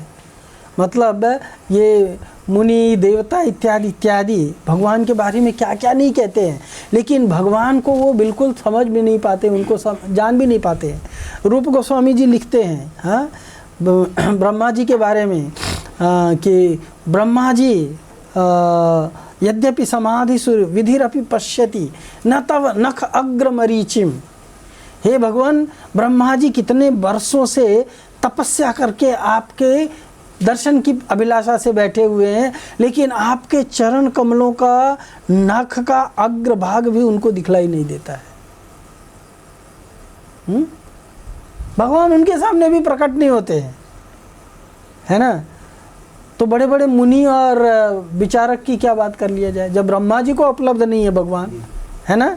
और मुनि लोग जो है सैकड़ों वर्षों तक कंदराओं में बैठ करके तपस्या करें, चाहे जो कुछ भी करें, फिर भी भगवान को समझ नहीं पाते हैं। तो भगवान को जानना इतना आसान नहीं है, भगवान बहुत दूर है, चाहे कितना भी चलो भगवान तक पहुंच नहीं सकते हैं। लेकिन प्रेम से भगवान जो है कभी भी पकड़ में आ जाएंगे। और यशोदा माई का स्टोरी है ना, भगवान किसी को पकड़ में नहीं आते हैं, लेकिन यशोदा माई मोटी होते हुए भी, यशोदा माई का पूरा डिस्क्रिप्शन बताया गया है। क्यों बताया गया है कि कृष्णा तो अभी एकदम छोटा बालक है, वो एकदम फुर्तीला है, भाग सकता है किधर भी, कोने में भी भाग सकता है, जैसे वो स्कूटर वाले होते हैं ना, कितना भी ट्रैफिक हो। हाँ आई, उसको बहुत खुश हो गया। कितना भी ट्रैफिक हो, लेकिन स्कूटर वाले क्या होता है, स्कूटर और बाइक वाले इधर उधर घुस के निकल जाते हैं। हाँ, पर एक मोटा ट्रक आ जाए तो निकलना उसके लिए बड़ा मुश्किल होता है। तो कृष्ण को उस तरह से दिखाया गया है कि वो एक छोटा सा स्कूटर की तरह से है, और यशोदा बाई एक बड़ा बुलडोजर की तरह से। हाँ, उनका डिस्क्रिप्शन बताया गया है कि उनका जो हिप पोर्शन है वो कितना बड़ा है, विशाल है। और फिर उनका स्तन जो है वो बड़ा लार्ज है, कमर बहुत पतली है, मतलब अनबैलेंस्ड बॉडी है। समझ में आया ना। ऊपर से उनको भागना है, और कृष्ण जोर से भागता है, और ये कितना तेज भाग पाएगी, इसलिए दोनों को एकदम से ऐसा अपोजिट दिखाया गया है। लेकिन फिर भी यशोदा माई दौड़ा के कृष्ण को पकड़ लेती है। उसको दौड़ा करके पकड़ लेती। क्यों पकड़ लेती है? अपनी शक्ति से नहीं पकड़ लेती है, कृष्ण की इच्छा से पकड़ लेती है। कृष्ण किसके वशीभूत हो जाते हैं? प्रेम की डोर से बंध जाते हैं। प्रेम से कृष्ण नहीं भाग सकते हैं। एक बार बिल्वामंगल ठाकुर, मालूम है आपको, बिल्वामंगल ठाकुर का नाम सुना होगा। वो कृष्ण वो जा रहे थे, उन्होंने तो अपना आँख फोड़ लिया था। स्टोरी जानते होंगे आप लोग, स्टोरी जानते कि नहीं? बिल्वामंगल ठाकुर जो है, उन्होंने जानबूझ करके अपना आँख फोड़ लिया था और अंधे बन गए थे। फिर जब अंधे हो गए थे तो वो वृंदावन जा रहे थे, तो एक जगह रोड क्रॉस करना था। तो रोड पे तो अंधा आदमी को बड़ा मुश्किल होता है क्रॉस करना, दिखता तो है नहीं गाड़ी कहाँ से आ रही है, हॉर्न भी मारेगा तो भी समझ में नहीं आता है कि कौन सा साइड से हॉर्न मार रहा है। तो वो सोच में पड़ गए क्या करूँ, कैसे रोड क्रॉस करूँ। तो चिंता करने लगे कि कोई तो रोड क्रॉस करा दे। तो एक बालक आया और बोला, बाबा मैं आपको रोड क्रॉस करा दूँ? तो बोले हाँ बेटा करवा दो। तो पकड़ लिए हाथ, बालक ने अपना हाथ दिया, उंगली दिया पकड़ने के लिए, बोला ये मेरी उंगली पकड़ लो, मैं आपको क्रॉस करवा देता हूँ। तो उन्होंने जब उंगली पकड़ा तो उनको एक अलग अनुभव हुआ, ये उंगली किसी साधारण बालक की नहीं लगती है। तो वो उंगली पकड़ के क्या किए, ऐसा उंगली पकड़ के उसका हाथ पकड़ने लगे। उंगली पकड़ा, फिर हाथ पकड़ने लगे, फिर ऐसे बाँह पकड़ना शुरू कर रहे थे, ये समझने की कोशिश में कि ये वास्तव में है कौन। ये समझना चाहते थे कि ये वास्तव में है कौन। लेकिन फिर भी तब तक वो रोड क्रॉस भी कर लिए। तो लड़का बोला कि अभी आपका रोड क्रॉस हो गया है और अब मैं चला, ऐसा हाथ जोर से खींच करके भाग लिए वो। तो इनको समझ में आ गया कि ये कोई साधारण बालक नहीं है, ये शायद कौन है, स्वयं भगवान है। क्योंकि भगवान को ढूंढते ढूंढते वो वृंदावन जा रहे थे। तो जब जान गए कि ये स्वयं भगवान है, तो भगवान को पकड़ने के लिए उन्होंने क्या कहा मालूम है? भगवान को चैलेंज किया। हाँ, सुना है कभी? आपने तो सुना ही हो। नहीं सुने, याद ही नहीं है तो कैसे नहीं सुनेंगे। चैलेंज किया उनको। हाँ, हाथ छुड़ाए जात हो निर्बल जान के मोह, जो जाओ हृदय महू मर्द बखानो। तो समझ में आया? किसके समझ में आया? आपकी समझ में आ गया? पहले सुना है, बताया था ना। देखो इनको याद है। हाँ, क्या कहने लगे वो? मुझे निर्बल जान करके और मेरे से हाथ छुड़ा करके भाग रहे हो? अगर तुम्हारे अंदर ताकत है तो मेरे हाथ से निकल के दिखाओ। हाँ, अगर तुम्हारे अंदर ताकत है तो मेरे हाथ से निकल के भाग। मैं तो अंधा हूँ, बूढ़ा हूँ, इसलिए मेरे से हाथ छीन करके भाग जा रहे हो, लेकिन अगर ताकत है तो मेरे हृदय से निकल के दिखाओ। तो भगवान अपने भक्त जो है, भगवान को पकड़ करके और कैद कर लेता है, हार्ट में कैद कर लेता है। यहाँ तक वो चौरा अग्रगण्यम पुरुषम नमामि वाला श्लोका है ना, वो है ना अष्टकम, उसमें वो जो स्टकम बोलने वाला भक्त है वो क्या कहता है कि कृष्ण तुम बड़े भाई चोर हो, तुमको पकड़ करके मैं अपने हृदय रूपी जेल की कोठरी में बंद कर दूंगा। क्या करूँगा? तुमको पकड़ करके और मैं अपने हृदय की जेल की कोठरी में बंद कर दूंगा। और ये ऐसी जेल की कोठरी है, इसको तुम चाहे कितना भी कोशिश करो तोड़ के नहीं निकल सकते। कंस का जेल तो तोड़ के निकल गए थे, लेकिन मेरे हृदय का जो जेल है वो कोठरी को तोड़ करके तुमको निकलने बिल्कुल नहीं मिलेगा। तो भक्त भगवान को पकड़ करके ग्रसित कर लेता है, लेकिन जो अपनी इच्छा से भगवान को जानने की कोशिश करेगा, ही कैन नेवर अंडरस्टैंड। सो इस तरह से भी भगवान जो है भक्त के सबसे नज़दीक है और जो अभक्त है उससे दूर है। भगवान के ये परस्पर विरोधी विपरीत गुणों के कारण सांसारिक व्यक्ति भ्रमित हो जाते हैं और इस भ्रम के कारण उन्हें तिरस्कृत करते हैं, नहीं समझ पाते उनको। जैसे कुछ लोग कहते हैं ना, आदमी नास्तिक कैसे बनता है बताइए? आप लोग को दो तरीका बताया आदमी नास्तिक कैसे बनता है, बताओ। एक तो प्रभुपाद जी एग्जाम्पल देते हैं कि लोग नास्तिक कैसे बनते हैं। ये क्रिश्चियन लोग जो है, हाँ, उन लोगों को नास्तिक बनाने के लिए क्या करते हैं, वो क्रिश्चियन नहीं है, क्या बोलते हैं इनको, सोशलिस्ट, क्या बोलते हैं रशिया में क्या था, साम्यवादी बोलते हैं क्या उसको, साम्यवाद है ना, सोशलिस्ट बोलते हैं। तो सोशलिस्ट लोगों को एथिस्ट बनाते हैं, मतलब क्या बनाते हैं, लोगों को नास्तिक बनाते हैं। कैसे नास्तिक बनाते हैं? चर्च के बाहर एक ब्रेड का गाड़ी लेके खड़े हो जाएंगे, और लोग जाते हैं चर्च के अंदर और चर्च में जा कर के और ऐसा करते हैं, और उसके बाद में फिर हाथ जोड़ते हैं और भगवान से क्या कहते हैं, मेरी से मदर मेरी से या जीसस क्राइस्ट से क्या कहते हैं, O Lord please give us our daily bread, भगवान हमको हमारा भोजन दीजिए। इस तरह से प्रार्थना करके करके आते हैं और बाहर हाथ में कुछ नहीं रहता है, वापस आते हैं तो एथिस्ट लोग जो है उधर बॉर्डर गाड़ी लेके खड़े रहते हैं ब्रेड की, और बोलते देखो तो आप मंदिर में गए थे, मस्जिद गिरजाघर में गए थे, वहाँ पे भगवान से क्या प्रार्थना किया, O Lord please give us our daily bread, दिया भगवान ने तुमको? नहीं दिया। अभी तुम हमारी प्रार्थना करो, बोलो O communist please give us daily bread है ना, please give us our daily bread, करो प्रार्थना करो। तो लोग बोलते हैं O communist please give us our daily bread. तो वो गाड़ी में से एक ब्रेड का पैकेट निकालता है और बोलता है लो ये ब्रेड तो देखा तुमने हमको प्रार्थना किया, हमने दे दिया। उधर मस्जिद में गिरजाघर में जाके आया, उधर प्रार्थना किया, दिया क्या तुमको? कुछ नहीं दिया। तो गॉड किधर है? हम तो है लेकिन गॉड किधर है? तो ये मूर्ख लोग कम्युनिस्ट लोगों की जय बोल हरि बोल करके निकल जाते हैं, और ये भूल जाते हैं मूर्ख लोग। प्रभुपाद जी कहते हैं कि वो ये नहीं सोचते कि ये कम्युनिस्ट लोगों को ब्रेड बनाने के लिए गेहूं कहाँ से मिला। कम्युनिस्ट ने गेहूं कहाँ से लाए, आटा कहाँ से लाए, जिससे ब्रेड बनाया वो आटा कहाँ से मिला उनको, और गेहूं कहाँ से मिला, वो कम्युनिस्टों से कोई नहीं पूछता है ना। अगर भगवान ने धरती नहीं दिया होता, भगवान ने अन्न नहीं दिया होता, भगवान ने जल नहीं दिया होता, भगवान ने हवा नहीं दिया होता, तो ये तुम बना करके ब्रेड बना के खिला सकते थे लोगों को? नहीं बना सकते थे। पर ये मूर्ख लोग नहीं समझते हैं ये चीज़ें। उसी तरह से इस जगत में भी बहुत सारे लोग हैं। आपको याद होगा पिछले साल, उसके बहुत साल पहले एक ज़बरदस्त सुनामी आया था भूकंप के कारण, है ना। हमारा मद्रास में भी बहुत ज़बरदस्त भूकंप आया, उस सुनामी का प्रभाव हुआ था, पानी बाहर आ गया था समुंदर से, उसमें बहुत सारे लोग जो है वो डूब करके मर गए थे।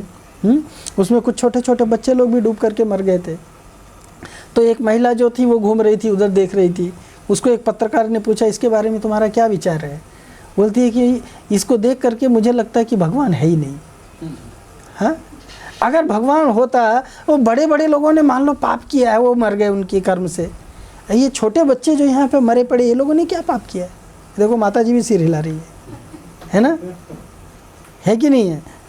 ये भगवान ने अगर होते तो ये छोटे बच्चों ने क्या पाप किया, उनको क्यों इसमें डूब के मार दिया? इसका मतलब भगवान नहीं है। तो लोगों को क्या बनाते हैं? अथिस्ट बनाते हैं, नास्तिक बनाते हैं ये तरह से बोल करके। वो ये भूल जाते हैं कि ये बच्चा है, अभी दिख रहा है, लेकिन इसके पूर्व जन्म में भी तो कुछ रहा होगा। ये जन्म लिया है मतलब पूर्व में कुछ कर्म किया है, वो भूल गए। कर्म का परिणाम अभी भुगतना बाकी है। ये तो बच्चा होकर के मरा है, कुछ तो गर्भ में ही मर जाते हैं, है ना।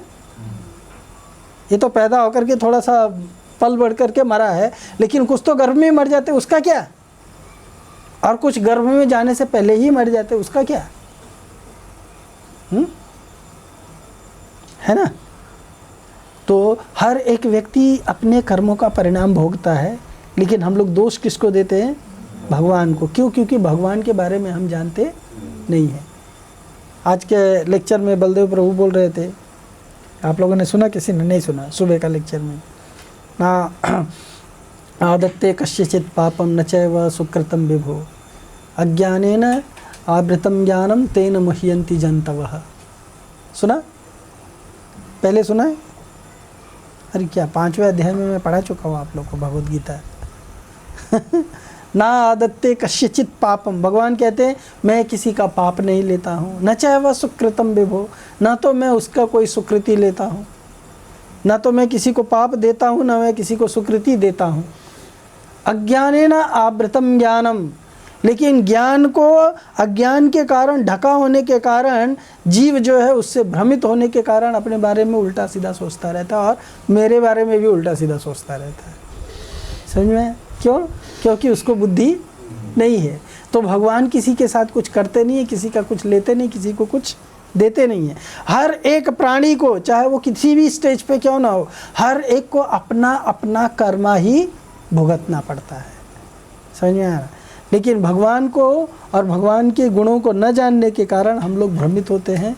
हम सोचते हैं कि भगवान भी एक साधारण व्यक्ति है जो कभी कभी कुछ ऐसा कर देते हैं जो असाधारण लगता है। औरों की क्या बात कर रहे हैं। मैं जब तक प्रभुपाद की भगवद गीता खुद नहीं पढ़ा था, मैं किसी और की भगवद गीता पढ़ा था। उसको पढ़ने के बाद में मैं अपने मन में सोचा था कि ये भगवान कृष्ण अपने आप को समझता क्या है। हाँ, तब भगवान की भगवत्ता क्या होती यही पता नहीं। उसके कारण ऐसे विचार मन में आए। हमको लगा कि कृष्ण ठीक है, किसी ज़माने में एक राजा का पुत्र रहा होगा या एक शक्तिशाली राजा रहा होगा, लेकिन वो तो कब का जा कर के मर चुका है। अभी उसको हम क्यों सरेंडर होने का उसको? क्योंकि हमको लगा कि वो आज से 5000 वर्ष पूर्व कोई एक राजा के घर में, हाँ, मथुरा में पैदा हुआ था, अपना राज्यभार संभाला, किसी को मारा, किसी को जीता, बड़ा पॉलिटिशियन था वो, है ना, और इस तरह से बड़ा दिमाग वाला भी था। लेकिन हम उसको क्यों सरेंडर हो जाए, रिवेलियस बन गए। क्यों? क्योंकि उसकी भगवत्ता को हम नहीं जानते। तो हम लोग सोचते हैं कि अगर वो भगवान भले ही कोई बड़ा व्यक्ति है, लेकिन हो सकता है हम साधारण है, वो थोड़ा असाधारण होगा। जैसे हम साधारण भारत देश के नागरिक हैं और राष्ट्रपति भारत देश का प्रथम नागरिक है और प्रधानमंत्री यहाँ का बड़ा शासक है। अवजानन्ति माम मूढ़ा मानुषिं तनुमाश्रितं परम भावमजानन्तो मम भूतमहेश्वरम। पर यहाँ पे भगवान भगवद गीता में कहते हैं कि मुझे मनुष्य के तन के रूप में देख करके मूढ़ लोग जो है वो क्या सोचते हैं कि मैं भी उनकी तरह से ही हूँ। वो मेरे परम भाव को नहीं समझते हैं कि मैं सभी जीवों का स्वामी हूँ। इस तरह से भगवान हमारी सेवाओं को स्वीकार करते हैं, जैसे अर्चा विग्रह के रूप में जो सांसारिक लोगों को अचिंत्य लगता है। सो भगवान के साथ अगर व्यक्ति को आदान प्रदान करना है तो भगवान हम सबके साथ में उपस्थित है। जैसे मैंने आप लोग को पहले भी बताया है कि लघु भागवतामृत में रूप गोस्वामी जी लिखते हैं भगवान के विभिन्न प्रकाशों के बारे में, भगवान किस तरह से प्रकाशित होते हैं अपने आप को। तो उसमें भगवान जब भी इस जगत में लीला करने के लिए आते हैं तो हमेशा अपने नित्य पार्षदों के साथ ही आते हैं और उनके साथ ही लीला करते हैं, और उनके साथ लीला समाप्त करके भगवान उनको अपने साथ वापस लेकर के बैक टू गॉडहेड चले जाते हैं। सामान्य जन का भगवान के साथ में कुछ ज़्यादा आदान प्रदान नहीं हो पाता है। तो क्या भगवान सामान्य जन को तिरस्कृत कर देते हैं? एक बार मेरे को किसी ने क्वेश्चन भी पूछा था कि भगवान जो है इस जगत में सबके साथ में आदान प्रदान कैसे कर सकते हैं। कई जगह शास्त्र में हम पढ़ते हैं ना कि भगवान सबके साथ आदान प्रदान करते हैं, हाँ, कहते भी है ये यथा माम प्रपद्यन्ते ताम तथा भजाम्य हम। तो सबके साथ भगवान आदान प्रदान कैसे कर सकते हैं? एक ही भगवान है, उनको कितने लोग वर्शिप कर पाएंगे? हाँ, है ना, एक ही भगवान है, उनको कितने लोग वर्शिप कर पाएंगे? अभी देखो, भगवान को संपूर्ण जगत में सब लोग भोजन ऑफरिंग करते हैं। केवल इस्कॉन की बात ले लो, अगर 24 घंटे में एक क्षण भी ऐसा नहीं होगा जब भगवान को भोग नहीं लग रहा होगा, आरती नहीं चल रही होगी, कपड़े नहीं बदले जा रहे होंगे, स्नान नहीं किया जा रहा होगा उनका। ऐसा कोई क्षण है? हर जगह पे। आज कहीं मंगला आरती अभी हो रही होगी, आप यहाँ लेक्चर सुन रहे, कहीं इस समय मंगला आरती हो रहेगी, कहीं वहाँ पे दोपहर का भोग लग रहा होगा, कहीं पर मंगल भोग लग रहा होगा। ये सारा चीज़ ये प्लैनेट में पूरा कहीं ना कहीं चल रहा है ना? तो सबके साथ भगवान आदान प्रदान कर रहे हैं, पर किसके रूप में? विग्रह के रूप में, अर्चा विग्रह के रूप में। भगवान का अर्चा विग्रह कोई भी बना सकता है और उसके साथ में, भगवान के साथ में वो अपना रेसिप्रोकेशन कर सकता है। तो इस तरह से भगवान से हमारी सेवाओं को स्वीकार करते हैं, जैसे अर्चा विग्रह के रूप में, जो सांसारिक लोगों को अचिंत्य लगता है। हाँ, कैसे भगवान विग्रह के रूप में खाते हैं, इसके लिए एक बहुत बड़ा स्टोरी। अच्छा, ये अलारनाथ जी का। अलारनाथ जी कौन है मालूम है ना आप लोग को? अरे वृंदावन में पैठा करके एक जगह है, मालूम है? वो पैठा में गोपियाँ जो है, कृष्ण जी सब गोपियों के साथ में रासलीला कर रहे थे और अचानक कृष्ण गायब हो गए। तो गायब होकर के उन्होंने अपने आप को छुपा लिया। छुपा किस में लिया? गोपियाँ जो है भगवान को ढूंढने लगी और भगवान जो है अपने आप को चतुर्भुज नारायण स्वरूप में खड़ा हो गए उधर। तो गोपियाँ आती और देखती कि अरे ये तो नारायण खड़े हैं, तो उनको नमस्कार करके और फिर उनसे पूछती थी कि आपने कृष्ण को कहीं देखा है क्या? तो वो कुछ बोलते नहीं थे, मन ही मन हंसते थे कि देखो गोपियों को मैं कितना मूर्ख बना रहा हूँ मैं ही कृष्ण हूँ, लेकिन ये मेरे को समझ नहीं पा रही है। और वो हाथ दिखा देते थे इस तरह से कि इस तरफ गया है कृष्ण, तो गोपियाँ उस तरफ भाग जाती थी। तो वही कृष्ण जो है, ऑफकोर्स राधा रानी जब आती हैं तो भगवान राधा रानी के भाव को देख करके अपना वो चतुर्भुज रूप धारण नहीं कर पाते हैं, उनका दो हाथ मेल्ट हो जाता है, वो कृष्ण के स्वरूप में आ जाते हैं। तो वो कृष्ण जो है जगन्नाथपुरी से 20 किलोमीटर दूर एक जगह है अलारनाथ, वहाँ पे वो एक ब्रह्मगिरी नामक पर्वत है जिस पे ब्रह्मा जी तपस्या करते थे। तो वहाँ पे भगवान जो है ये अलारनाथ के, पहले अलवर लोग उनकी सेवा करते थे, इसीलिए उनका नाम पड़ गया अलारनाथ। ब्रह्मा जी के लिए भगवान जो ये चतुर्भुज विग्रह जो है वहाँ पे प्रकट किए थे। वो विग्रह आज भी आप जाकर के दर्शन कर सकते हैं। तो उस विग्रह में सेवा करने के लिए साउथ इंडियंस अलवर जो थे, उन्हीं के वंशज लोग वहाँ पे रह कर के सेवा करते थे। तो उसमें मतलब पूरा पुजारी लोगों का एक समुदाय बसा हुआ था। वहाँ पे एक पुजारी थे जिनका नाम था श्री केतन, इधर नाम लिखा है मैंने, देखो। और श्री केतन का एक बेटा था मधु, छोटा बेटा।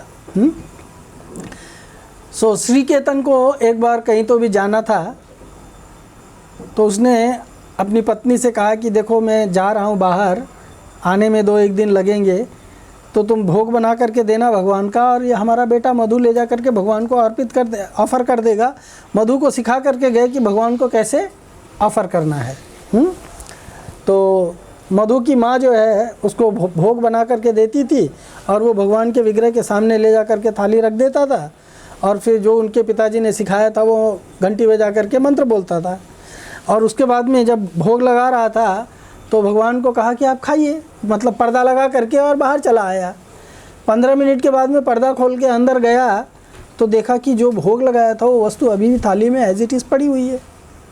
तो उसने बोला कि प्रभु आपने खाया नहीं। बच्चा जो है वो बोला प्रभु आपने खाया नहीं। तो भगवान ने कुछ नहीं बोला, क्योंकि हर रोज़ तो किसी से बोलते नहीं थे तो फिर वो बैठ करके वहाँ पे रोने लगा, बोला आपने खाया क्यों नहीं? मैं इतना प्रेम से आपको भोग लगाया, मेरे पिताजी भोग लगाते हैं तो आप खाते हैं, मैं दिया तो आप नहीं खा रहे। तो भगवान ने सोचा ये अबोध बालक है, फिर उसको बोले नहीं बेटा मैं खा लिया, तुम लेके जाओ। हाँ, बोला किधर खा लिया? ये तो इसी में पड़ा हुआ है अगर आपने खाया है तो ये इसमें कैसे है? हाँ तो खाना पड़ेगा आपको, नहीं तो मैं नहीं लेके जाऊँगा। और रोने लगा फिर से। तो भगवान ने फिर विवश होकर के उसके सामने बैठ करके खाया तो पूरा खाली हो गया थाली। जब थाली खाली हो गया तो फिर वो सब साफ सफाई करके थाली लेकर के बाहर आ गया। उसकी माँ ने देखा कि अरे ये क्या किया, थाली अंदर लेके गया और खाली थाली लेके आया है, तो भोगा पूरा लेके आया नहीं कुछ। प्रसाद के रूप में कुछ नहीं लेके आया। तो पूछा उसने थाली खाली क्यों है? भगवान ने खा लिया। माँ क्या बोलेगी, वो समझ नहीं पाई उसका। तो रोज वो भोग बना के देती और वो ले जाके भगवान को भोग लगाता और थाली खाली लेके आता वापस। तो जब 2-3 दिन के बाद में उसके पिताजी आए तो प्रसाद के लिए पूछा, तो बोला क्या प्रसाद खिलाओ आपको? आपका बेटा जो है भगवान को भोग लगाने के लिए लेके जाता है और अंदर से खाली थाली लेके आता है, पता नहीं अंदर बैठ के क्या करता है।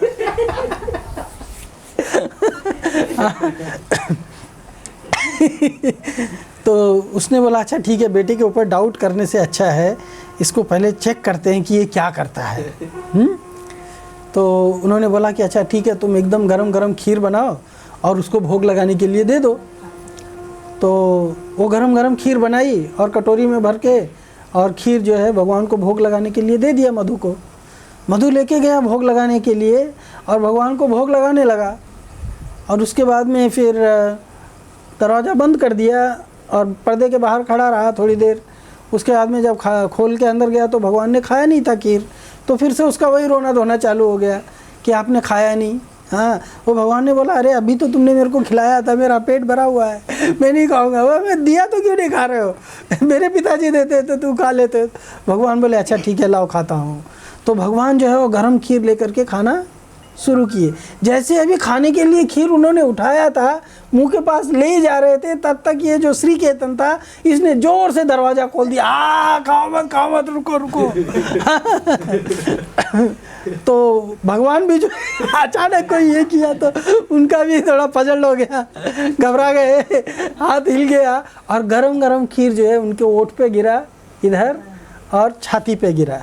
तो अभी भी अगर आप जाएंगे वो विग्रह के दर्शन करने तो उनका ओठ जला हुआ है और छाती पर भी जला हुआ का निशान है। अभी भी आप जाके आलानाथ में दर्शन कर सकते हैं। तो भगवान ने वो श्री केतन बोलने लगा भगवान को कि आप खाएंगे तो हम लोग क्या खाएंगे? वो बोला कि कहीं विग्रह खाते हैं क्या? तो बोला विग्रह खाते नहीं तो तुम रोज़ खिलाते क्यों हो? हाँ, जब मैं खाता नहीं हूँ तो तुम मेरे को रोज़ खिलाते क्यों? तुमको ये विश्वास ही नहीं है कि मैं खाता हूँ। तो जब तुमको विश्वास नहीं है कि मैं खाता हूँ तो मैं तुम्हारा दिया वो खाऊंगा ही नहीं। तो इसीलिए ये मधु को छोड़ करके ये पूरा कॉलोनी जो है उसका विनाश होने वाला है, ऐसा बोल करके भगवान जो है मतलब बोल दिए। बाद में अल्टर बंद हो गया, वो अपना लेके गया और 2-4 दिन के बाद में समुद्र में भयानक तूफान आया। वो मधु को छोड़ करके सब कुछ तहस नहस हो गया। फिर बहुत 100 सालों के बाद में जा कर के फिर से वो विग्रह मिले और फिर से उनका स्थापना हुआ और फिर से अभी वहाँ पे वर्शिप चालू हुआ। तो भगवान जो है अर्चा विग्रह के रूप में सब कुछ स्वीकार करते हैं। ये साक्षी गोपाल का स्टोरी आपको पता होगा। वो तो रहते थे वृंदावन में, है ना। वो जो ब्राह्मण का बेटा है, वो जो यंग ब्राह्मण उनको लेने के लिए आता है सिर्फ साक्षी देने के लिए, विटनेस के लिए, उनको विद्यानगर लेके जाता है। तो भगवान बोलते हैं कि अरे तुमने कभी सुना है? अभी यहाँ उल्टा हो रहा है। यहाँ मधु श्री केतन बोल रहा था कि विग्रह कभी खाते हैं क्या, और यहाँ भगवान उससे कह रहे हैं कि विग्रह तो कभी चलते नहीं हैं, तुम्हें कैसे चल सकता हूँ तुम्हारे साथ में? वह आप बोल सकते हो तो चल भी सकते हो। हाँ, आप बोल सकते हो तो चल भी सकते हो। उसी तरह से राघव पंडित के जो 2 डिटीस है वहाँ अंबिका कालना में है, आप दर्शन किए किसी ने? बहुत सुंदर विग्रह है गौर निताई। वो गौर निताई जो लाइव गौर निताई आए थे और विग्रह गौर निताई भी थे। तो जब लाइव गौर निताई जाने लगे तो राघव पंडित ने कहा कि नहीं नहीं आप मत जाओ, आप यहीं रहो। हाँ, तो भगवान ने कहा कि नहीं, मेरा वो जो विग्रह है वो और मैं अभिन्न है। तो बोले जब आप दोनों अभिन्न हैं तो विग्रह को जाने दीजिए, आप रुक जाइए। तो फिर बोले ठीक है हम यहीं रुक जाते हैं, विग्रह जाएंगे। तो वो वहाँ पे विग्रह बन गए और विग्रह चलने लगे। नहीं नहीं विग्रह वापस आओ आप जाओ। वो बेचारा गफलत में आ गया कि विग्रह को जाने दो या भगवान को जाने दो। हाँ, वो विग्रह के दर्शन आप कर सकते हैं। तो विग्रह इस तरह से रेसिप्रोकेट करते हैं। सो भगवान के साथ में अगर जैसा भाव रखेंगे हम, तो भगवान को हम समझ सकते हैं। भगवान के साथ अगर वैसा भाव नहीं रखेंगे तो भगवान को नहीं समझ सकते। हाँ, भगवान की इस प्रकार की कृपा का मूल्यांकन केवल एक भक्त ही कर सकता है। भक्त ही भगवान की कृपा को समझ सकता है। भगवान के साथ हम जैसा व्यवहार करेंगे वे हमारे साथ उसी प्रकार का व्यवहार करेंगे। ये यथा माम प्रपद्यन्ते तांस्तथैव भजामि। और सगुण और निर्गुण को समझना आवश्यक है। ये तीसरा पॉइंट प्रभुपाद जी डिस्कस कर रहे हैं। क्योंकि ज़्यादातर लोग भगवान के बारे में भ्रमित रहते हैं कि भगवान सगुण है या भगवान निर्गुण है। तो सगुण का अर्थ क्या हुआ? गुण सहित, और निर्गुण माने बिना गुण के। तो भगवान सगुण मतलब क्या है कि भगवान के अंदर ट्रांसेंडेंटल गुण है, दिव्य गुण है। भगवान के अंदर ये भौतिकता के सत्व रजो और तमोगुण नहीं है। भगवान इन तीन गुणों से परे हैं। इनफैक्ट जब भगवान का भक्त होता है और भगवान से तादात्म्य बन जाता है तो भगवान का भक्त भी सत्व रजोगुण तमोगुण से ऊपर उठ जाता है, परे हो जाता है। लेकिन भगवान को निर्गुण कहने का तात्पर्य है कि भगवान के अंदर ये भौतिक गुण नहीं है। ये समझना है। नृसिंह भगवान की कथा है, वे अपनी अचिंत्य शक्तियों के द्वारा प्रकट हुए। वे अपनी इन शक्तियों के द्वारा अप्रत्यक्ष रूप में कभी भी कुछ भी कर सकते हैं, फिर भी अपने भक्त प्रहलाद को प्रसन्न करने के लिए वो प्रकट होते हैं। भगवान नृसिंहदेव जो है, कहीं वो तो हमने स्टार्टिंग में डिस्कस किया नृसिंहदेव जी के बारे में। हाँ, तो भगवान जो है किसी भी स्तर पे कभी भी प्रकट हो सकते हैं। वे अपनी अचिंत्य शक्तियों के द्वारा प्रकट हो सकते हैं। तो सारांश ये है कि भगवान साकार भी है, भगवान निराकार भी है, और दोनों को ही समझना जरूरी है। यही इस श्लोक में बता रहे हैं। तदे जति तन्नय जति तद्दूरे तद्दंतिके तदंतरस्य सर्वस्य तदु सर्वास्य बाह्यतः। Hare Krishna. Thank you so much.